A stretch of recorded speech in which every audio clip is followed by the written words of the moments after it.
কিন্তু মনে রাখবা ইট মারলে কিন্তু পাক্কেল খাইতে হবে। আমাদেরকে সেই অবস্থায় যাইতে দিও না। রাসূলের শিক্ষা দুইটাই আমরা জানি। একটা শিক্ষা যেমনি ভাবে ডাক্তারদেরকে দেওয়া হয়, প্রথমে ডাক্তারদেরকে বলা হয় রোগীর সাথে ভালো আচরণ করবেন, আসসালামু আলাইকুম ভাই আপনি কেমন আছেন। রোগীর সামনে গিয়া ডাক্তার যখন সুন্দর মুস্কি হাসি দিয়া সালাম দিয়া সুন্দরভাবে কথা বলে, রোগীর যত অসুস্থতায় থাকুক ডাক্তারের সালাম দিকা আদব দিকা তার মনটা একটু ভালো হয় না? হয় না?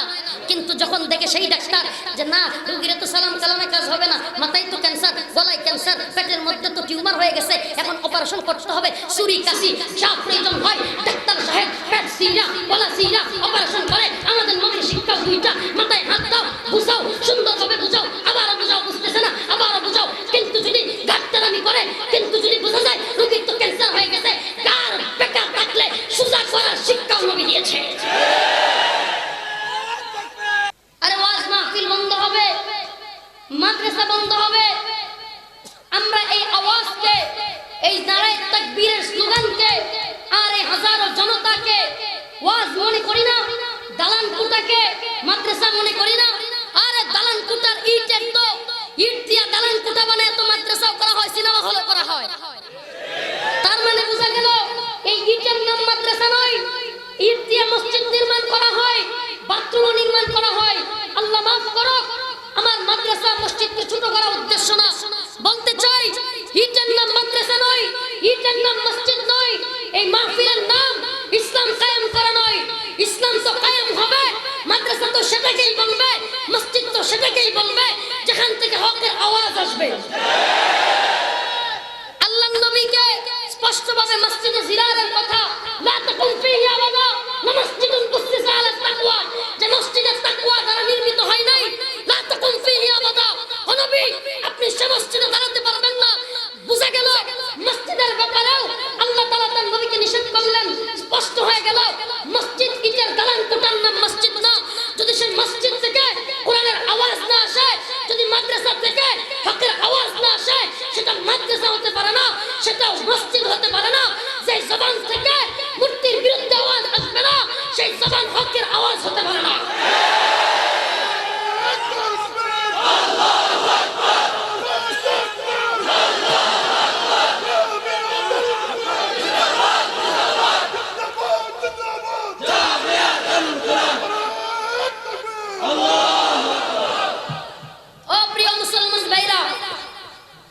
আপনাদেরকে এজন্য শুকরিয়া আদায় করার কথা বলেছি, অনেক বেশি শুকরিয়া আদায় করেন।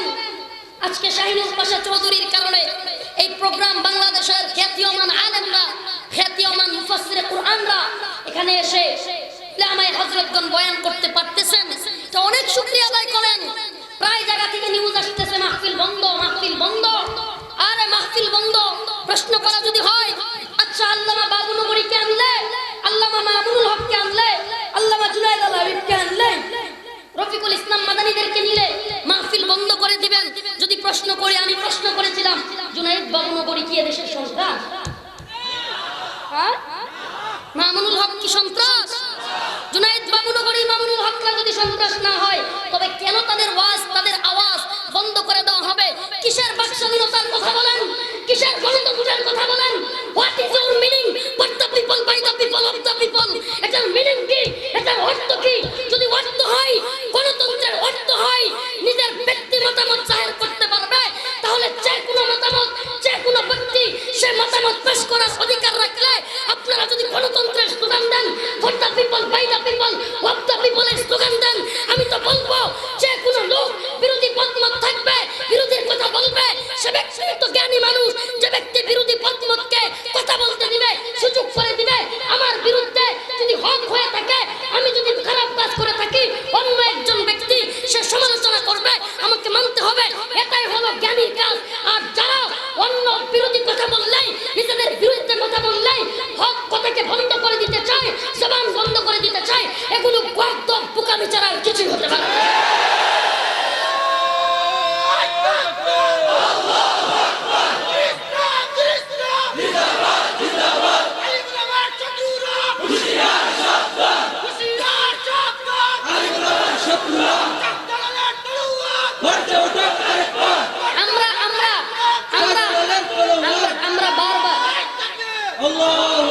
আমরা বারবার ইতিহাস বলি, আমি একদিন এক হুজুর বিশাল সুনাম করতেছিলেন, তো আমি বলছি হুজুর এই সুনাম বাদ দিয়া বুকের মধ্যে যদি সাইনবোর্ড লাগান যে আমরা দেশ বিরোধী না, যদি বুকের মধ্যে সাইনবোর্ড লাগায় ওদেরকে দেখান আমরা মুক্তিযুদ্ধের বিরোধী না, তবু এরা বলবে আমরা মুক্তিযুদ্ধ বিরোধী, তবু এরা বলবে আমরা জঙ্গি।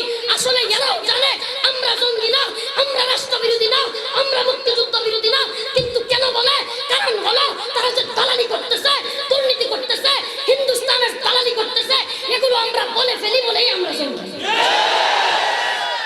হুজুররা বলি হুজুর আমনে কি সাফাই গান, অমুক হুজুরে তুমুক হুজুরে মাঝে মাঝে পাইলে বলি এত সাফাই গায়েন না, সাফাই দূরে রাখেন, সাইনবোর্ড বুকে ঝুলাইও যদি বলেন আমরা মুক্তিযুদ্ধের বিরুদ্ধের শক্তি না, তবু এরা বলবে জঙ্গি, মুক্তিযুদ্ধের বিরুদ্ধের শক্তি। কারণ কি? হোয়াট ইজ ইউর মিনিং এই জঙ্গিবাদের? এদের অর্থ হলো তুমি যদি আমাদের পক্ষে বলো তাইলেই স্বাধীনতার পক্ষের লোক, তুমি যদি আমাদের পক্ষে বলো তাইলে মুক্তিযুদ্ধের বিরুদ্ধে বললেই রাজাকার।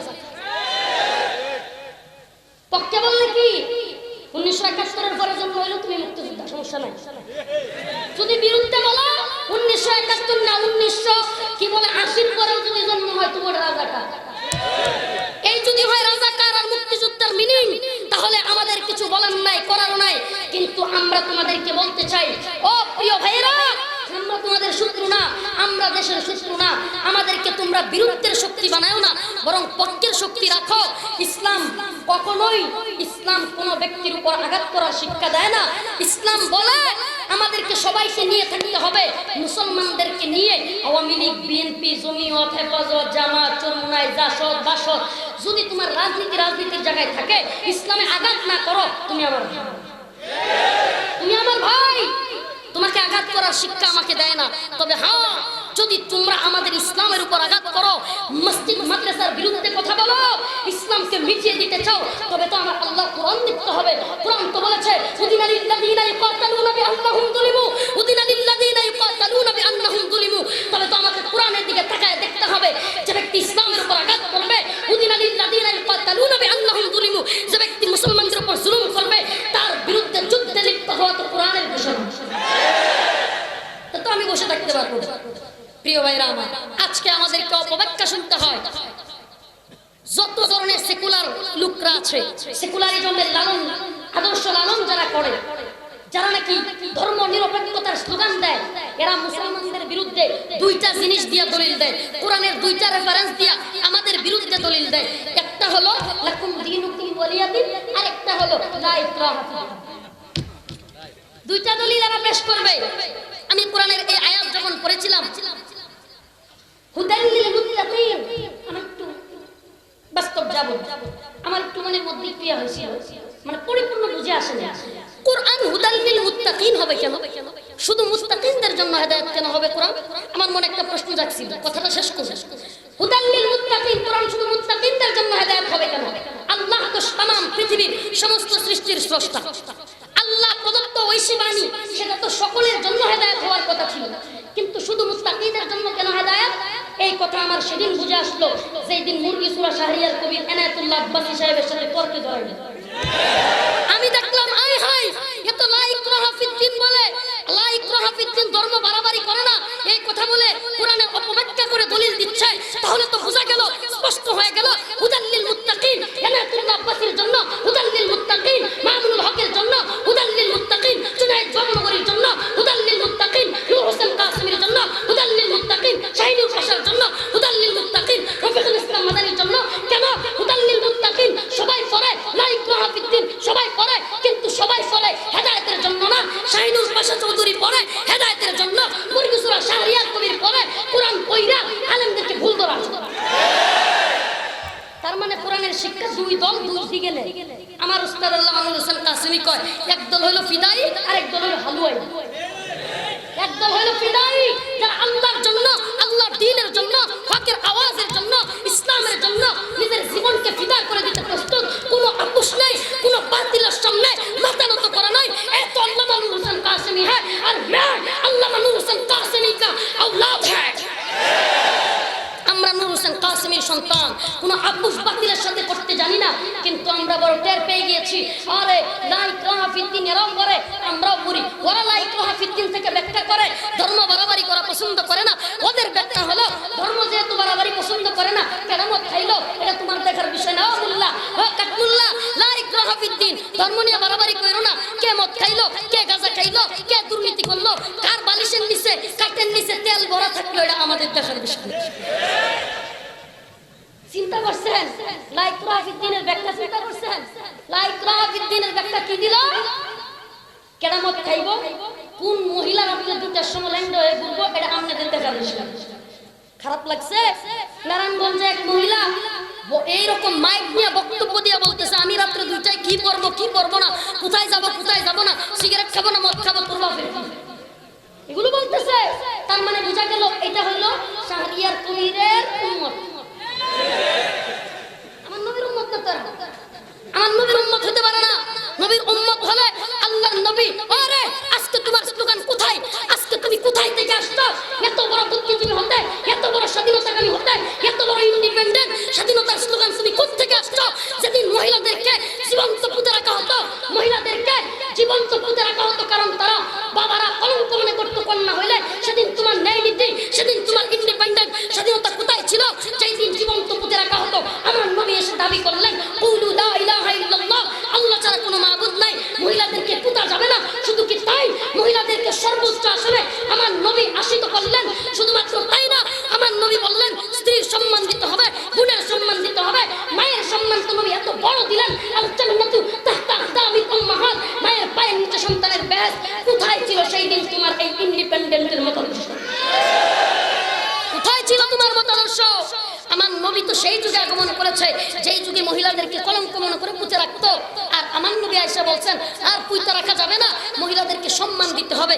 ইসলাম যে সম্মান মহিলাদেরকে দিয়েছে, নারীর বাদীদেরকে চ্যালেঞ্জ করে বলতে চাই, ও উলঙ্গ বেহায়া নারী নামের কলঙ্করা, ও বেহায়া পাপাচারী মহিলারা, ও তাসলিমা উত্তর শুনলা শুনে রাখো, ইসলাম যে সম্মান নারীকে দিয়েছে, জনাবে মুহাম্মদ আরবি সেই সম্মান নারীদেরকে দিয়েছে, পৃথিবীর কোন তন্ত্র মন্ত্র, পৃথিবীর কোন মতাদর্শ দিতে পারে না।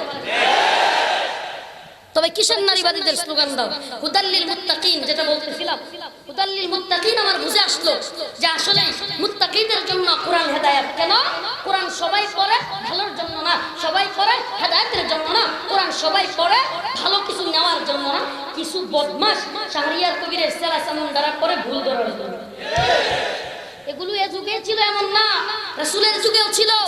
বিশাল বড় বড় পণ্ডিত রাসূল যখন কোরআনের আয়াত তিলাওয়াত করতেন, তখন এরা কোরআনের বিরোধিতা করত। কোরআন বিরোধিতা করে বলতো মুহাম্মদ বানায়া বানায়া এগুলো বলে, নাউজুবিল্লাহ। বলতো না উলামায়ে কেরাম এখানে আছেন, বলতো মুহাম্মদ বানায়া বানায়া এগুলো বলে, এগুলো কোরআন না, এগুলো আল্লাহ প্রদত্ত কোনো আয়াত না, ঐশী বাণী না। আমার নবীকে আল্লাহ তাআলা জানায়া দিলেন, ও নবী আপনি চ্যালেঞ্জ করেন, চ্যালেঞ্জ করে বলে দেন, পারলে তোমরাও কোরআনের একটা সূরা বানাও। এত বড় সূরা লাগবে না।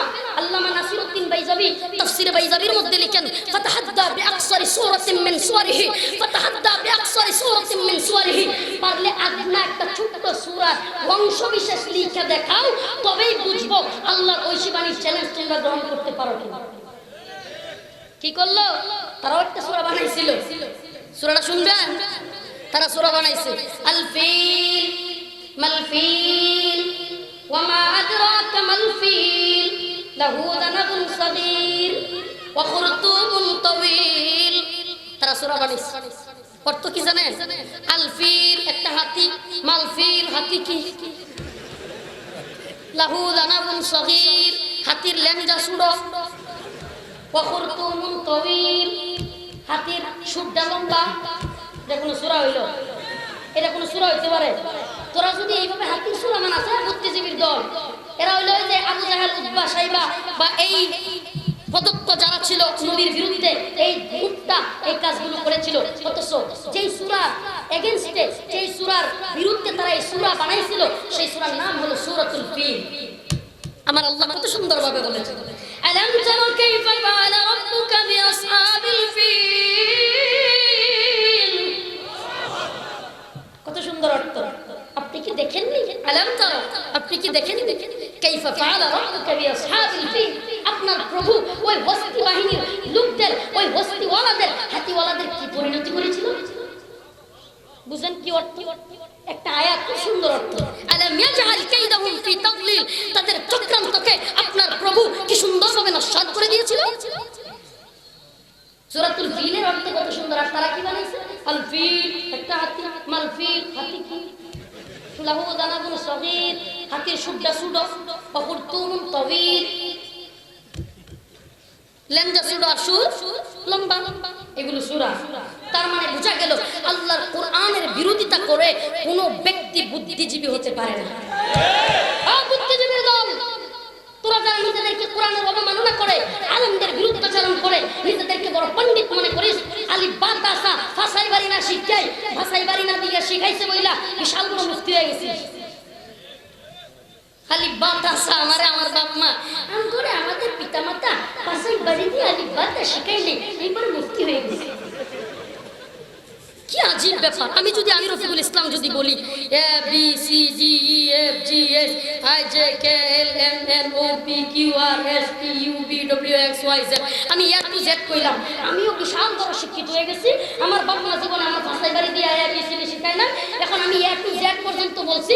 জাহাঙ্গীরনগর বিশ্ববিদ্যালয় অথবা শাহজালাল বিশ্ববিদ্যালয়ের প্রফেসর আমার বানায় হইল যুক্তি, যুক্তি হইল।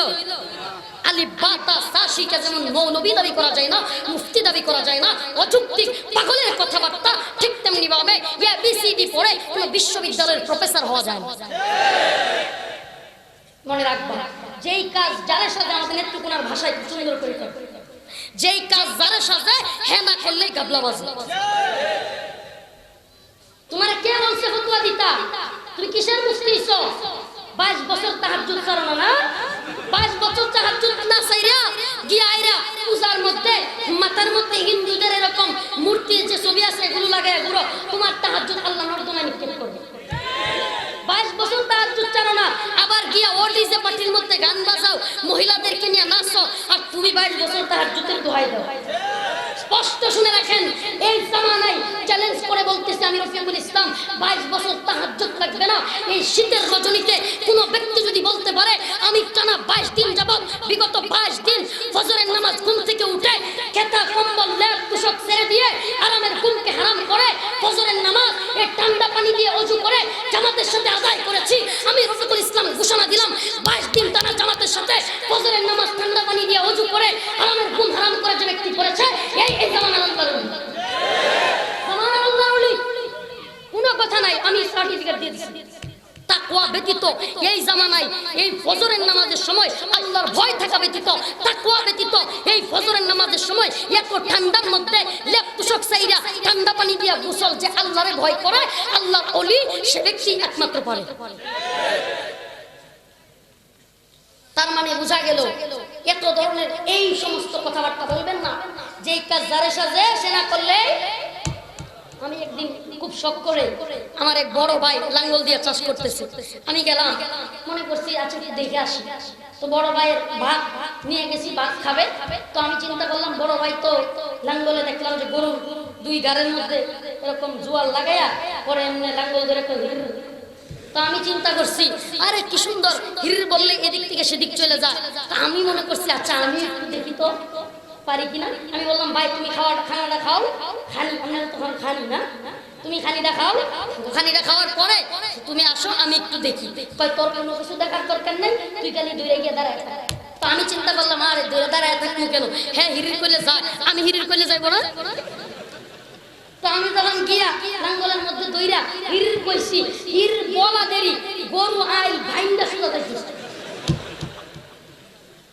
দৌড়ায় বাটটা ফালায় রেখে আসা বড় ভাই লাঙ্গলে ধরে হির কইতে ওনাকে সুন্দর ঘুরে গেছে। তখনই আমার বুঝে আসলো যেই কাজ যারে সাজে হ্যাঁ না করলেই গাবলা বাজে। মুফতির কাজ ফতোয়া দেওয়া, প্রফেসরের কাজ লেকচার দেওয়া, ডিগ্রিদারির কাজ, বিসিএস ক্যাডারের কাজ, তার কাজ করা। আর যে ব্যক্তি মুফতি না হয়ে বিশাল বড় বড় ফতোয়া দিবে, আলেমদের বিরুদ্ধাচরণ করবে, গালি দিবে, বুঝতে হবে এই ব্যক্তির আকলের মধ্যে সমস্যা আছে। ব্রেনের মধ্যে মেন্টালিটি প্রবলেম আছে, মাথায় সমস্যা আছে। এরা আমাদেরকে মাথায় সমস্যার কথা বলে।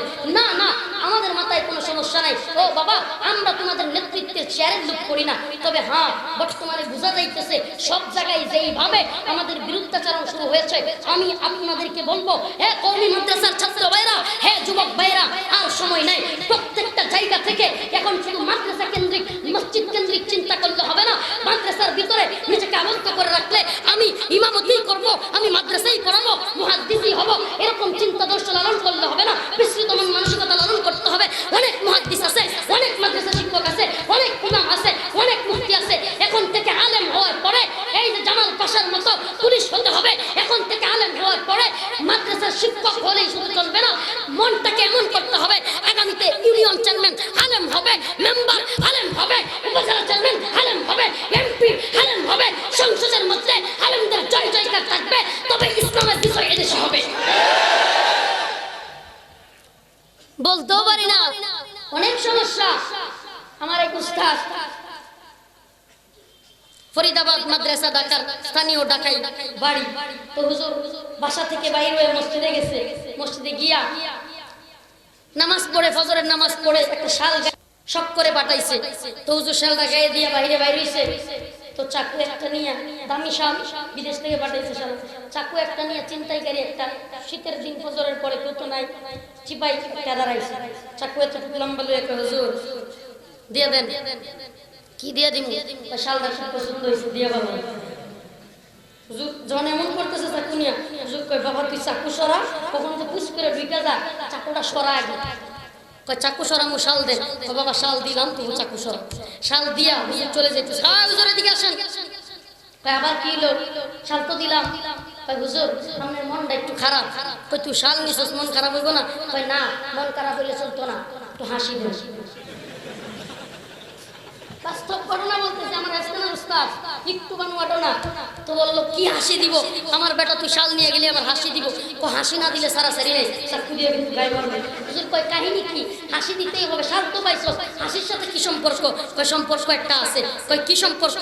কয় সম্পর্ক হইলো আমার বউ আজকে যখন চিন্তাই করার জন্য ঘর থেকে বাইরেছি, কয়ে দিছে তুমি যে এই যে জিনিসপত্র আনো মানুষকে কষ্ট দিয়া, আজকে থেকে কাউরে কষ্ট দিয়ে কিছু আনবো না। হুজুর কয় কি বিপদটাতে পড়ছি? শালও নিয়ে গেছে, আবার হাসিও দিতে হইব। হুজুর কয় হাসি কেমনে দিব? কিন্তু হাসি না দিলেও তো ছাড়বো না, পরে কি করবো? আমাদের অবস্থা এমন হয়ে গিয়েছে, এই যে আমাদের এমপি মহোদয় শাহিনুর পাশা চৌধুরী বললেন যে তাহাজ্জুদের সময় নির্বাচন শেষ, আবার মাগরিবের সময় কইতে ভোট শেষটা হয়েছে। আমরা আসি বড় বিপদে, কিছু বলতেও পারি না, সইতেও পারি না। সত্য কথাটাকে আজকে বলা যাচ্ছে না, আমাদের বাক স্বাধীনতাকে কেড়ে নেওয়া হচ্ছে। আরে শুনে রাখেন, যদি আপনাদের গণতন্ত্রের স্লোগান দেন, যদি মনে করেন আপনারা প্রকৃত স্বাধীনতার পক্ষের শক্তি, তাহলে বঙ্গবন্ধুর কথাগুলো শুনেন। বঙ্গবন্ধু তো বলেছিল, আদর কি বলে, শাসন করে সে সুহাগ করে যে, শাসন করে সে সুহাগ করে যে। অথচ আপনারা সুহাগ করবেন দূরের কথা, মাইরা মাইরা আমরা একবারে বুড়িগঙ্গায় ভাষায় দিতেছে। এই অবস্থা কেন? যদি আপনাদের অধিকার মাদ্রাসায় খাটাইতে চান, তাহলে মাদ্রাসাগুলোর দিকে নেক নজর দেন, বদ নজর দিয়েন না। বদ নজর দিবেন, আবার লাঠি সরাই নিয়ে ঘুরাইতে চাইবেন। এদেশের মুসলমান সহ্য করতে করতে, এদেশের আলেম উলামা সহ্য করতে করতে ধৈর্যের বাঁধ যদি ভেঙে যায়, ধৈর্যের বাঁধ ভেঙে গেলে যেমনি ভাবে বাঘ যেমন হুঙ্কার দেয়, ময়দান কাঁপিয়ে দেয়, সিংহ যেমন গর্জন দিয়ে পুরা চিড়িয়াখানা কাঁপায় দেয়, যদি মুসলমানরা ঘুমন্ত ইমানগুলো জাগ্রত হয়ে যায়, কুচানি দিতেছেন, খুঁচাইতে খুঁচাইতে এমন পর্যায়ে নিয়েন না, মুসলমানদের ইমান, ঘুমন্ত ইমানগুলো জাগ্রত হয়ে গেলে এদেশের মধ্যে কোনো বাতের শক্তি পালানোর ভয় খুঁজে পাবেন না।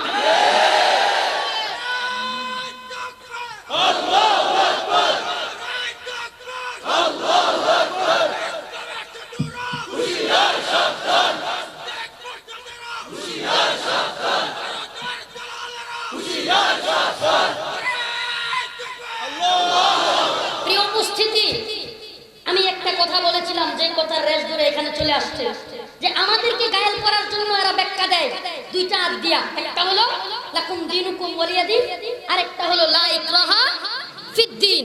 কি ব্যাখ্যা? লাকুম দীনুকুম ওয়ালিয়া দ্বীনের ব্যাখ্যা হলো বুখারী শরীফে আল্লাহ কইছে তোমার ধর্ম তোমার, আমার ধর্ম। কোথায় আল্লাহ কইছে? বুখারী শরীফে আল্লাহ কইছে তোমার ধর্ম তোমার, আমার ধর্ম আমার। এটা হলো এদের ব্যাখ্যা। আল্লাহ ইকরাহা ফিদ্দিন মানে ধর্ম নিয়ে কোনো বাড়াবাড়ি নাই।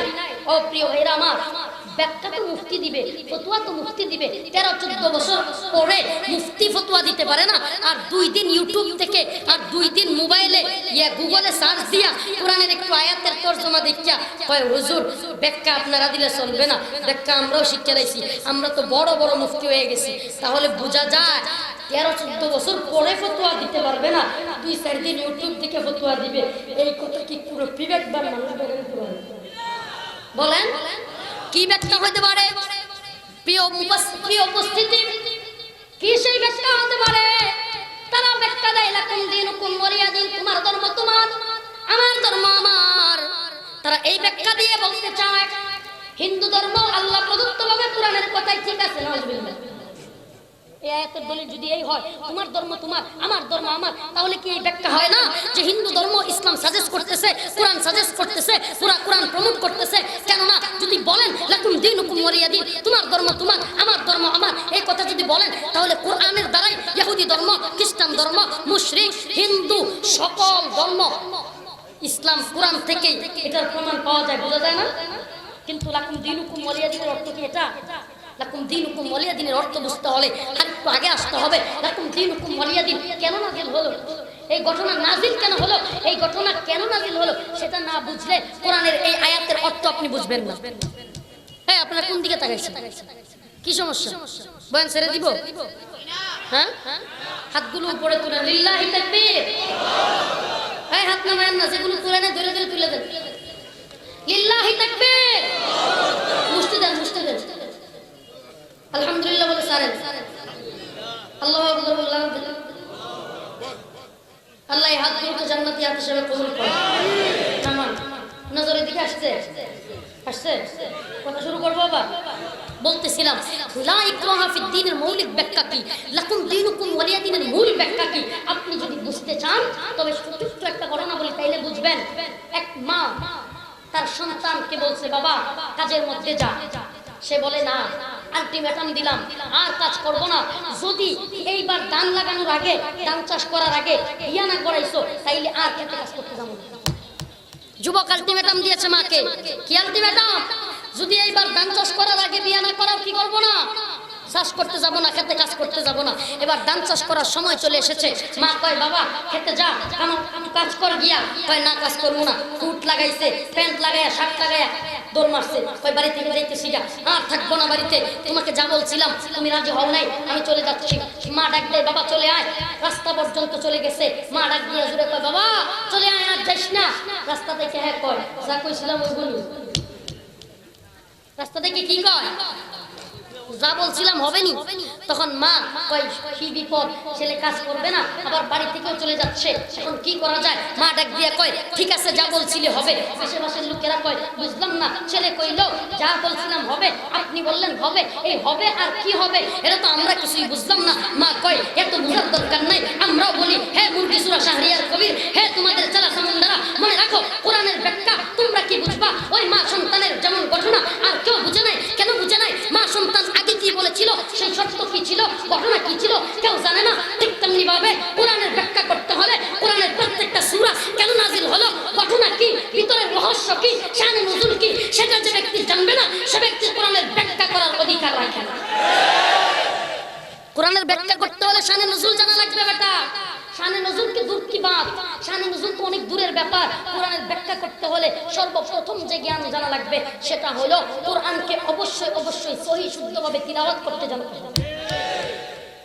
সহি শুদ্ধভাবে তিলাওয়াত জানে না, সূরাতুন নাসের আল্লাযী ইউওয়াসওয়িসু ফি সুদুরিন নাস এই আয়াত তিলাওয়াত করতে দিলে একবারে মুখ টুক ভাঙ্গিয়া আল্লাযী ইউওয়াসওয়িসু অবস্থা সিরিয়াস হয়ে যায়। হ্যাঁ কোরআনের ব্যাখ্যা করে কয় মুফতি সাহেব কি বুঝেন, শাহিনুর পাশা সাহেব কি বুঝেন, নূর হোসেন কাসেমি কি বুঝে, জাবুনগরী কি বুঝে, মামুনুল হক কি বুঝে, সব এই বুঝে। আসলে হ্যাঁ যে কি বুঝে না এটাও বুঝে না, সে যে কি বুঝে না সেটাও বুঝে না। কেন বললাম? কারণ হলো ওরে ভাই তুমি তো আল্লাযী ওয়াসওয়িসুই পড়তে পারো না। তোমরা তো আমাদের যে হায়াতুল উলিয়া বেফাকের, আমাদের যে মাদ্রাসা শিক্ষা বোর্ড আল হায়াতুল উলিয়া লিল জামিআতুল কওমিয়া মাদ্রাসা শিক্ষা বোর্ডের নাম নিতে তোমাদের ভাগ ভাই না।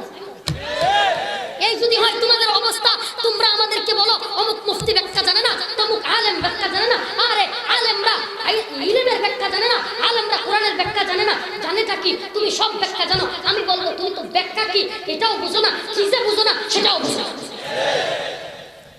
যদি বুঝতা আলেমদের বিরোধিতা করতে না কেন? ওই যে বলছি শানে নজুল, কি সেই শানে নজুল? লাকুম দীনুকুম ওয়ালিয়া দ্বীনের ব্যাখ্যা যদি তুমি করো, তোমার ধর্ম তোমার, আমার ধর্ম আমার, আমি বলবো না আমার মাওলা পাক এই আয়াত দ্বারা সেটা বোঝাই নাই। তুমি তাফসিরে কুরতুবী পড়ো, তাফসিরে ইবনে কাসির পড়ো, তাফসিরে মারিফুল কোরআন পড়ো, সকল তাফসিরের মধ্যে লেখা আছে তুমি লাকুম দীনুকুম ওয়ালিয়া দ্বীনের অর্থ বুঝতে হলে এখান থেকে হবে না। তুমি যদি বলো নামাজের ধারে কাছে যাও না, কি সেই আয়াত? কি সেই আয়াত? ওয়ালা তাকরাবুস সালাহ, নামাজের ধারে কাছে লা তাকরাবুস সালাহ, তুমি নামাজের ধারে কাছে যাও না। ওয়া আনতুম সুকারা বলা খবরই নেই, বুঝো না? তুমি মদপান অবস্থায় অথবা নাপাক অবস্থায় তুমি নামাজে যাও না, এই কথা তো সে বুঝবে না। কয় কি ওয়ালা তাকরাবুস সালাহ, তুমি নামাজের ধারে কাছে যাও না, এতটুকু সীমাবদ্ধ না। তোমাকে বুঝতে হলে আয়াতের আগের অর্থ, পরের অর্থ, অথবা এই আয়াতগুলোর মূল ব্যাখ্যা কোথায় গিয়ে শেষ হয়েছে, কোথা থেকে শুরু হয়েছে সেটাকে আগে জানতে হবে। লাকুম দীনুকুম ওয়ালিয়া দ্বীনের ব্যাখ্যা তোমাকে করতে হলে একটু আগে যেতে হবে। আল্লাহ তাআলা কোরআনের আয়াতের প্রথম অংশে, এই সূরার প্রথম অংশে কি বলেছেন? বলেছেন কুল, হে নবী আপনি বলুন, আমরের সিগা আদেশসূচক বাক্য, নবী আপনি জানাইয়া দেন। এখন কুল কেন বলেছেন? ইয়া আইয়ুহাল কাফিরুন, হে কাফের সম্প্রদায় কেন বলেছেন? আর এই আয়াতগুলি দ্বারা আল্লাহ কি বুঝাইছেন এই ব্যাখ্যা তোমাকে বুঝতে হবে। ইহুদি খ্রিস্টানদেরকে আল্লাহ তাআলা, আল্লাহর নবী একটা জিহাদের জন্য আহ্বান করেছিলেন, জিহাদে যাওয়ার জন্য নবীর সাথে, মুসলমানদের সাথে, সাহাবায়ে কেরামের সাথে ইহুদি খ্রিস্টানদেরকে শরীক হওয়ার জন্য বলেছিলেন। কেন বলেছিলেন? তারা ছিল আহলে কিতাব, ইহুদিরা তাওরাতের অনুসারী, ইনজিলের অনুসারী হলো খ্রিস্টানরা।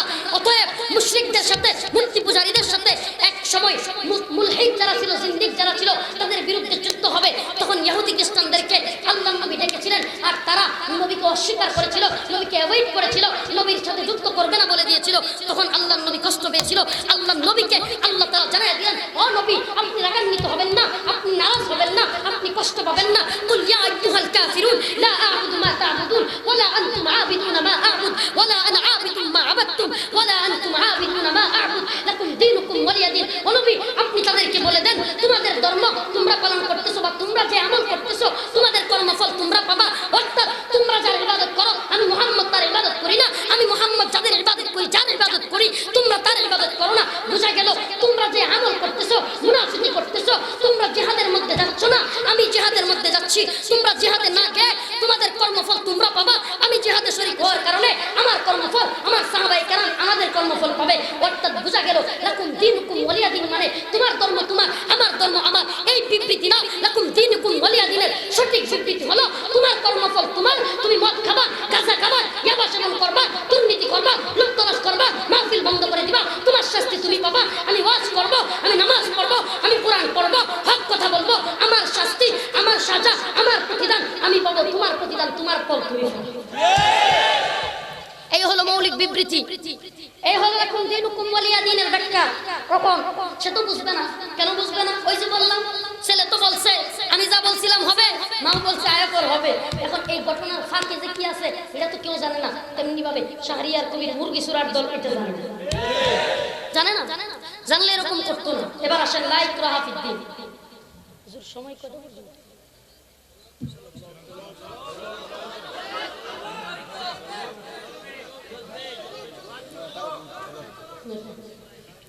এবার আসেন লা ইকরাহা ফিদ্দীনের বিবৃতি কি?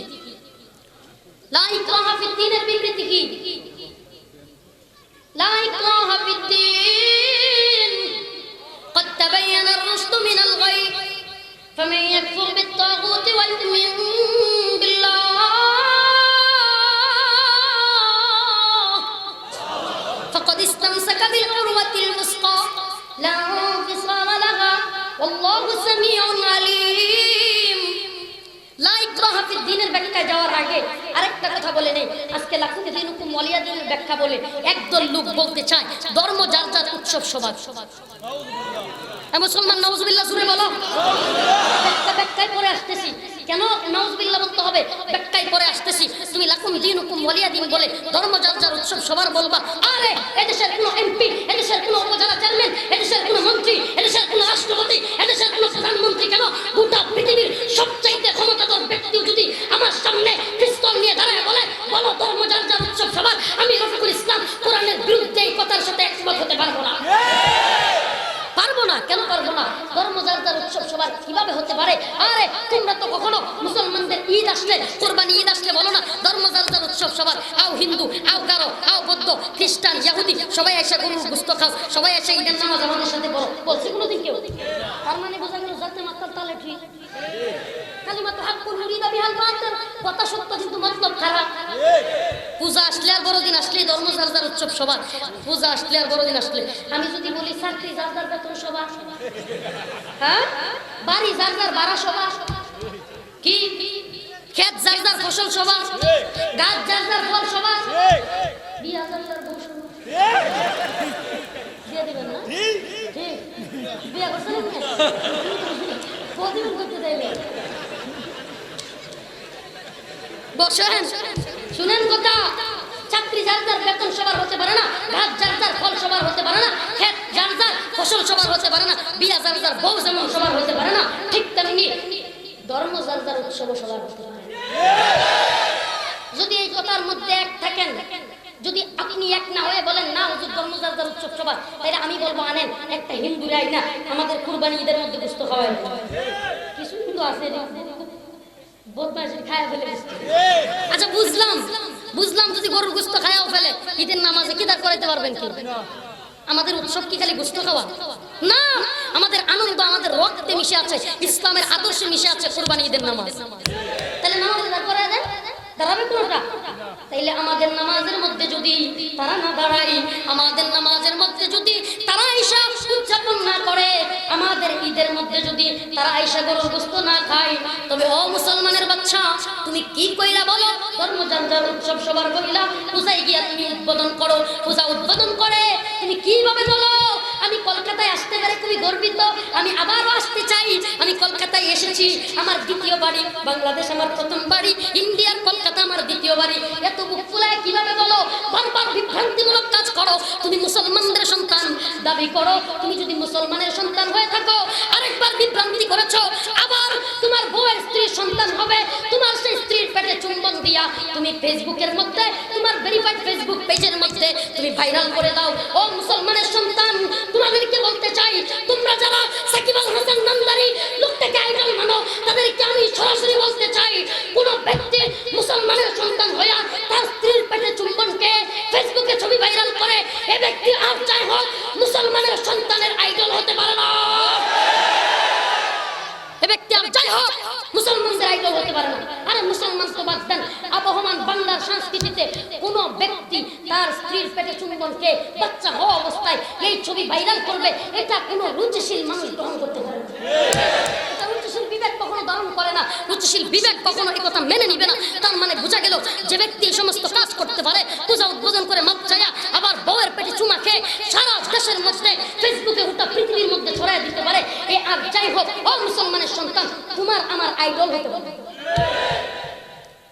প্রিয় হাজির, বুঝা গেল কোরআনের ব্যাখ্যা কাদের কাছ থেকে নিতে হবে? আলেমদের কাছ থেকে, নাকি ওই 22 বছর যাবত তাহাজ্জুদ না সারনেওয়ালা প্রতিটা মুফতিদের কাছ থেকে? আলেমের কাছ থেকে নিতে হবে। কেন নিতে হবে? হাল ইয়াস্তাউিল্লাযীনা ইয়ালামুনা ওয়াল্লাযীনা লা ইয়ালামুন ইন্নামা ইয়াতাযাক্কারু উলুল আলবাব। নবী আপনি বলে দিন, হাল ইয়াস্তাউিল্লাযীনা ইয়ালামুনা ওয়াল্লাযীনা লা ইয়ালামুন, যারা জানে এবং যারা জানে না এরা কখনোই সমান হতে পারে না। যে ব্যক্তি আলেম সে ব্যক্তি আর গায়রে আলেম কখনো এক হতে পারে না। কি হতে পারে না? যে ব্যক্তি গায়রে আলেম সে মদ খাবে, একজন আলেম কখনো মদ খাইতে পারে না। একজন গায়রে আলেম মূর্খ মানুষ ইয়াবা সেবন করবে, একজন আলেম মূর্খ মানুষের মতো ইয়াবার পক্ষে কথা বলতে পারে না। এর মানে এই নয় মূর্খের জন্য ইয়াবা সেবন করা, মদ খাওয়া জায়েজ, এ কথা বলতে চাই না। কিন্তু বলতে চাই একজন আলেম যদি হয় সে ব্যক্তি ইয়াবার বিরুদ্ধে কথা বলবে, সে ব্যক্তি মদের বিরুদ্ধে কথা বলবে, দুর্নীতির বিরুদ্ধে কথা বলবে, সুদের বিরুদ্ধে কথা বলবে, ঘুষের বিরুদ্ধে কথা বলবে, মূর্তির বিরুদ্ধে কথা বলবে। আলেম মনে বলতে হবে, কারণ আল্লাহ কোরআনে বলছে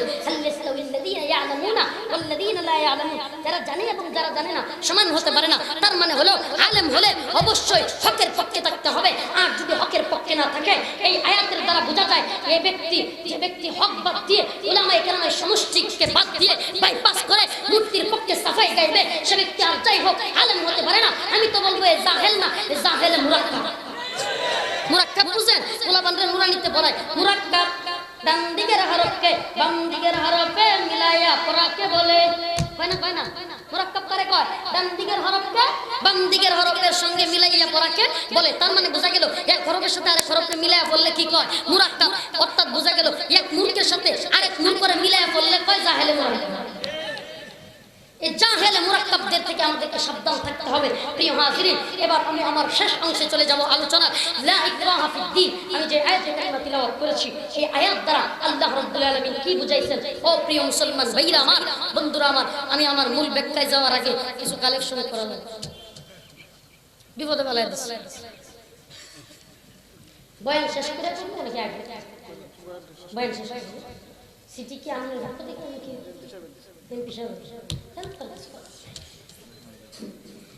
প্রিয় ভাইরা, লা ইকরাহা ফিদ্দীন, এই আয়াত দ্বারা আল্লাহ কি বুঝাইলেন এটা বুঝতে হলে শানে রাসূল জানা লাগবে, ঘটনা জানা লাগবে, রহস্য জানা লাগবে। কি সেই রহস্য? মক্কার তৎকালীন সময়ে আরবের মুশরিক মহিলারা মান্নত করত। কি মান্নত করত? তারা মান্নত করত যে সমস্ত মহিলাদের সন্তান হইতো না, যে সমস্ত মহিলারা স্বামীর সাথে মনোমালিন্য হইতো, সন্তান না হওয়ার কারণে বিভিন্ন সমস্যার সৃষ্টি হইতো, আরবের সেই সমস্ত মুশরিক মূর্তি পূজারী মহিলারা তারা মান্নত করত, আমাদের যদি সন্তান হয় তাহলে আমরা ইহুদিদের কাছে সমর্পণ করে দিব। ইহুদিরা ছিল আহলে কিতাব, তখন আমরা কি করব? ইহুদিদের কাছে সমর্পণ করে দিব। আর ইহুদিদের কাছে সমর্পণ করে দেওয়ার কথা বলার সাথে সাথে আল্লাহ কি কুদরত কিছুদিন পরে তাদের সন্তান হয়ে যাবে। তারাও মক্কার সেই মূর্তি পূজারী মুশরিক মহিলারা ইহুদিদের কাছে সন্তান সমর্পণ করে দিত। এক পর্যায়ে দেখা গেল যখন সন্তান সমর্পণ করে দিল আর এদিকে আল্লাহর নবী কুলু লা ইলাহা ইল্লাল্লাহ দাওয়াত নিয়ে আসলো। আর কুলু লা ইলাহা ইল্লাল্লাহর কথা যেহেতু মনে পড়ছে, আরেকটা কথা বলি। আজকে যে সমস্ত কথিত আলেমরা নিজেদেরকে আল উলামা ওয়ারাসাতুল আম্বিয়া, আমি তো নাইবে নবী, বিশাল গর্বে গর্বিত হয়ে যাও, বুক ফুলায় কথা বলো, আর তুমি মনে করছো তুমি নাইবে নবী। আরে তুমি তো তখনই নাইবে নবী যখন আল উলামা ওয়ারাসাতুল আম্বিয়া এ পর্যন্ত ক্ষান্ত হলেই হবে না। ওয়া ইন্নাল আম্বিয়া লা বিওয়ারিসু দিনারাও ওয়ালা দিরহামা, আমার নবীর ওয়ারিস তুমি দাবি করো, নবীদের ওয়ারিস তো তুমি তখন হবা। আল্লাহর নবী বলেছেন উলামায়ে কেরাম নাইবে নবী, তবে ওয়া ইন্নাল আম্বিয়া লা বিওয়ারিসু দিনারাও ওয়ালা দিরহামা, উলামায়ে কেরাম দিনার দিরহাম টাকা পয়সার উত্তরসূরি না, বরং উলামায়ে কেরাম হলো ইলমে নববীর উত্তরসূরি। তুমি যদি নাইবে নবী দাবি করো তবে অবশ্যই অবশ্যই ফিদাই গ্রুপের হতে হবে। যদি তুমি আল্লাহর নবীর নায়েব দাবি করতে চাও, হালুয়াই গ্রুপের হয়ে হালুয়া রুটির দান্দা করে, হাদিয়ার দান্দা করে, টাকা পয়সার দান্দা করে, খতিবগিরির দান্দা করে, বয়ানের দান্দা করে, বাতিলদের সাথে আপোষ করে চলবা। আর আল উলামা ওয়ারাসাতুল আম্বিয়াও বলবা। আমি বলবো তোমার ভিতর মুনাফিকি ছাড়া কিছু নেই। বুঝা গেল আল্লাহর নবীর নায়েব দাবি করতে হলে অবশ্যই অবশ্যই নবীর মতাদর্শ লালন করে নবী যেইভাবে চলছেন সেইভাবে চলতে হবে। আরে আমার নবীর কাছে তো অনেক রকম প্রপোজাল আসতো, অনেক ধরনের টাকা পয়সা হাদিয়ার কথা বলতো, বিশ্বাস হয় না? আবু জাহেল রাতের গভীরে যায় হাতে দইরা বলতো, বাতিজা মুহাম্মদ, এই যে বাতিজা তুই আমার বাপদাদাদের বিরুদ্ধে কথা বলিস না। বাতিজা রে, রাত্রে গভীরে আবু জাহেল এভাবে হাতে দইরা দিয়ে বলতো, বাতিজা আমাদের বাপদাদাদের ধর্মের বিরুদ্ধে কথা বলিস না, মূর্তির বিরুদ্ধে কথা বলিস না। বাতিজা বল তোর কি রূপ, তুই যদি এই এলাকার রাজত্ব চাস বল, তৎকালীন ধর্মনদওয়ার পার্লামেন্ট থেকে সিদ্ধান্ত হবে তুই মুহাম্মদকে এই কুরাইশ গোত্রের নেতা বানায় দেওয়া হবে। নেতৃত্বের লোক থাকলে আমি আবু জাহেলকে বল আমি তোকে নেতা বানায় দিব। কি তোর কোনো বিবাহের খায়াস আছে? উলামায়ে কেরামের সামনে বলছি, আমার নবীকে এই লোকগুলো দেখানো হয়তো। শুধু তাই না, বলা হয়তো আবু জাহেল বলতো আরবের সবচাইতে ধনাঢ্যবান ব্যক্তির সুন্দরী রূপসী কন্যা রমণীকে তোমার সাথে বিবাহ করায় দিব। তবু আমাদের বিরুদ্ধে বইল না, আমাদের মূর্তির বিরুদ্ধে বইল না। আরো বলতো দিনার দিরহাম চাও, টাকা পয়সা চাও, এই যে খেজুরের বাগান দিয়ে দিব, উটের বহর দিয়ে দিব। বাতিজা বল কি চাস? আমার নবী বলতো, চাচা কোনো কিছু চাই না, চাচা আমার একটা জিনিসের প্রয়োজন, তোমরা সকলে পড়ো কুলু লা ইলাহা ইল্লাল্লাহ, আল্লাহ ছাড়া কেউ নেই, মুহাম্মদুর রাসূলুল্লাহ। তোমার বাতিজা মুহাম্মদ শেষ নবী, এটা বলো আমি খুশি।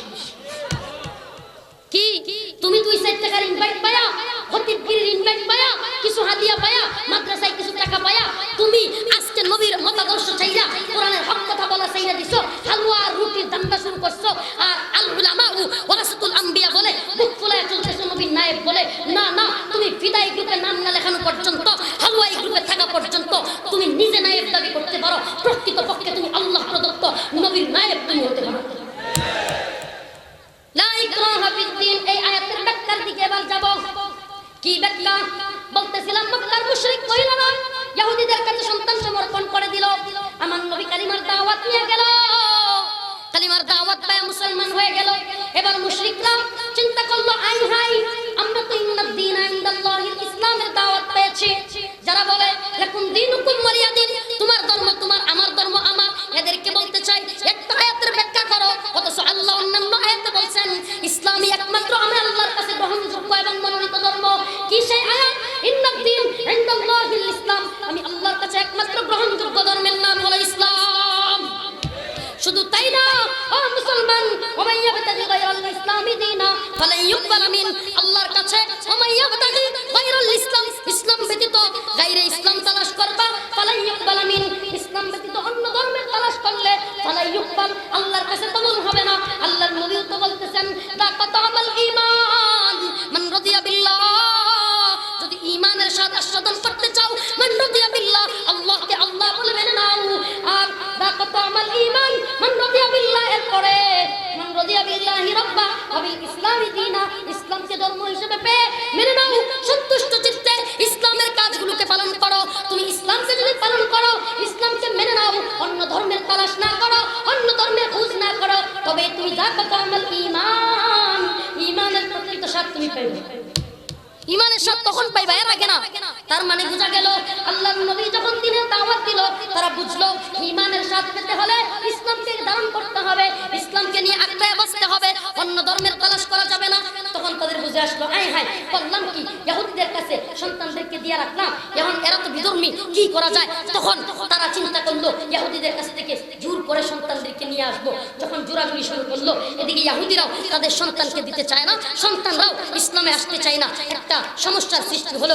আল্লাহ তাআলা কোরআনের আয়াত নাযিল করে বলে দিলেন, ও নবী, আপনি এই সমস্ত মুসলমানদেরকে, নব মুসলমানদেরকে জানায়া দেন, না ইকরাহা ফিদ্দীন, ধর্ম নিয়ে বাড়াবাড়ি করা যাবে না। অর্থাৎ তোমরা যে সন্তানদেরকে মান্যত করে ইহুদিদের কাছে সমর্পণ করেছো, এখন যদি তারা নিজের মধ্যে নিজের পক্ষ থেকে ইসলাম গ্রহণ না করে, তবে ইহুদিরা যদি না আসে, তবে তাদেরকে জোর করে মাথায় বাড়ি দিয়ে তোমাদের সন্তান হতে পারে, তোমরা জোর করে মাথায় বাড়ি দিয়ে অথবা আঘাত করে ইসলামের পথে আনতে পারবা না। লা ইকরাহা ফিদ্দীন মানে হলো তোমরা বাড়াবাড়ি করে অন্য ধর্মের লোকদেরকে, হিন্দুদেরকে, বৌদ্ধদেরকে, খ্রিস্টানদেরকে নিজেদের ধর্মে আনতে পারবা না। তার মানে এই নয় তোমরা মদখুরের বিরোধিতা করতে পারবা না, গাঁজাখুরের বিরোধিতা করতে পারবা না, মূর্তির বিরোধিতা করতে পারবা না। এটা লা ইকরাহা ফিদ্দীনের বিবৃতি নয়, বরং ইসলামকে পালন করে মদের বিরুদ্ধে কথা বলে, নিজে মদ না খেয়ে, ইয়াবা না খেয়ে, দুর্নীতি না করে, মানুষের সাথে ভালো আচরণ করে, একটা হিন্দুর সাথেও সুন্দরভাবে ব্যবহার করে, তার বাড়িতে একজন অসুস্থ হয়েছে, তাকে হিন্দু হোক সহযোগিতা করো, বৌদ্ধ হোক সহযোগিতা করো, তার সাথে ভালো আচরণ করে ইসলামের দাওয়াত তুমি পৌঁছায় দাও, ইসলামটাকে তুমি ভালোভাবে প্রেজেন্ট করো। যদি তুমি ভালোভাবে ইসলামকে উপস্থাপন করতে পারো, সে ব্যক্তি মুসলমান হয়, তাহলে মুসলমান হবে, না হয় তুমি ধর্ম নিয়ে বাড়াবাড়ি করতে পারবা না। এটাই হলো লা ইকরাহা ফিদ্দীনের মৌলিক বিবৃতি। প্রিয় ভাইরা, তার মানে আমরা এতক্ষণের আলোচনায় বুঝলাম, সবটা আলোচনায় বুঝলাম, কোরআনের ব্যাখ্যা নিতে হবে কাদের কাছ থেকে? কোরআনের ব্যাখ্যা নিতে হবে দারুল কোরআন থেকে যারা আলেম হবে। কথা বলেন, যদি তোমার কোনো ধরনের অসুস্থতা হয়ে যায়, যাইতে হবে কার কাছে? ডাক্তারের কাছে। মামলা হামলায় করছো, যাইতে হবে উকিলের কাছে। যাইতে হবে না? হবে না? হ্যাঁ, মামলা হামলায় করছো, কোর্টে গিয়ে, আদালতে গিয়ে উকিলের কাছে যাবা। তোমার কোনো অসুস্থতা হয়েছে, ডাক্তারের কাছে যাবা। মামলায় প্রাথমিকভাবে পড়ছো, পুলিশের কাছে যাও। ঝামেলায় পড়ছো, পুলিশের কাছে যাও। তুমি ফতোয়া জিগাইতে পুলিশের কাছে, ওই তানবীর কুষ্টিয়ার তানবীরের কাছে যাবে। আরে তানবীরও তো পুলিশ, এই যে কি পাশা, জামাল পাশা ভাই, সেও তো পুলিশ। এই জামাল পাশাকে আমরা মহব্বত করি, অথচ সেও পুলিশ। তানবীর আহমেদও পুলিশ। এই পুলিশ এসপি হইয়া সে ব্যক্তিকে আমরা মহব্বত করতে পারতেছি না কেন? সে ব্যক্তি পুলিশ হয়ে বলবে আমাদের হাত পা বাইয়া দিবে, জেলখানায় ভরে দিবে, চুপ থাকতে হবে, পাকিস্তান চলে যাইতে হবে, তারা আমাদেরকে বঙ্গবন্ধুর ইতিহাস পড়তে দিবে না, ইতিহাস বলতে দিবে না, আমাদেরকে চুপ থাকতে হবে। আমরাও বলি বঙ্গবন্ধুর ইতিহাস তোমাদের চাইতে আমরাও কম জানি না।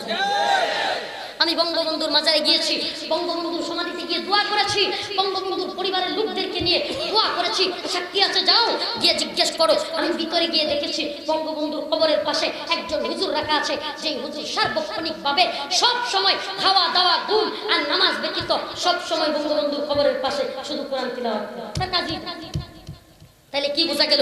আমরা তো গিয়া বঙ্গবন্ধুর কবরের পাশে গীতা পাই নাই, বাইবেল পাই নাই, ত্রিপিটক পাই নাই, পাইছি তো কোরআন। তাইলে বঙ্গবন্ধুরে তোমরা নাস্তিক বানায় দিতে চাও? বঙ্গবন্ধুর ব্যাপারে আমাদেরকে চুপ থাকতে বলো। আরে আমরা তো বঙ্গবন্ধুর 15 আগস্ট আসলে, মৃত্যুবার্ষিকী আসলে ছাত্রদেরকে কোরআন পড়তে বলি, ছাত্রদেরকে সূরা ইখলাস করে দোয়া করি, আর তোমরা কি করো? ওডিজে বাজায় কবরের মধ্যে শাস্তি দেবো। তোরা কইবি মুক্তিযুদ্ধের চেতনার ইতিহাস, ওরা বলবি বঙ্গবন্ধুর ইতিহাস। আরে বঙ্গবন্ধুর ইতিহাস আরো কি জানবি? 25 দিন পরে, কারাবরণের 25 দিন পরে উবাইদুর রহমান খান নদভী বললেন, ইতিহাস আমাদের কাছ থেকে শুনো। 25 দিন পরে বঙ্গবন্ধু বলতেছেন, রেডিও শুরু হইল কিন্তু কোরআন তিলাওয়াত নাই, মানতে পারলাম না। ও শেখ হাসিনার আম্মা, কি হইল আজকে? কোরআন তিলাওয়াত ছাড়া রেডিও কেন চালু হইল? বলে আপনি জিজ্ঞেস করেন তাদের কাছে। যখন জিজ্ঞেস করলো আমার কারি উবাইদুল হক কোথায়, কোরআন তিলাওয়াত ছাড়া কেন রেডিও চালু হইল? বঙ্গবন্ধু কারি উবাইদুল হককে সাথে সাথে নিয়ে কোরআনের তিলাওয়াতের দ্বারা রেডিওকে শুরু করলেন। এর মানে বোঝা গেল বঙ্গবন্ধু ছিলেন মুসলমানদের লিডার।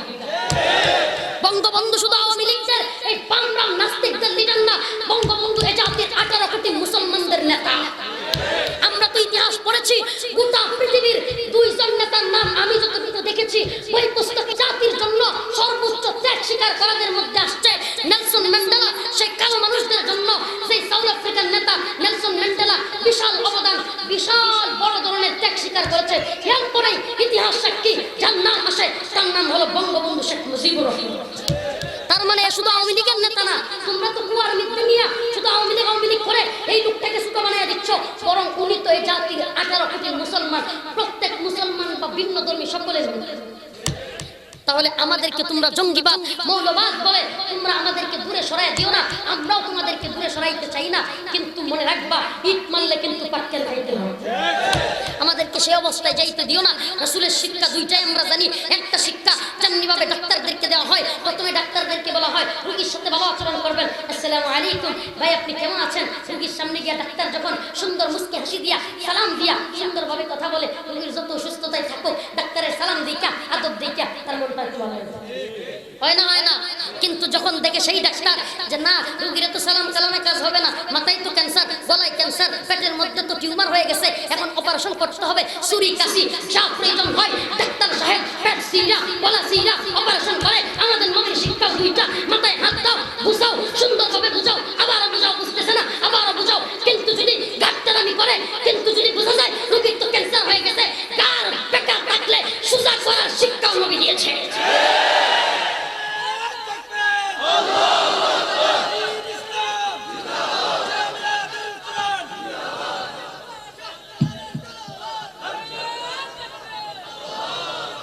তাইলে দ্বিতীয় শিক্ষায় আমাদেরকে নিও না, দ্বিতীয় শিক্ষায় আমাদেরকে নিও না।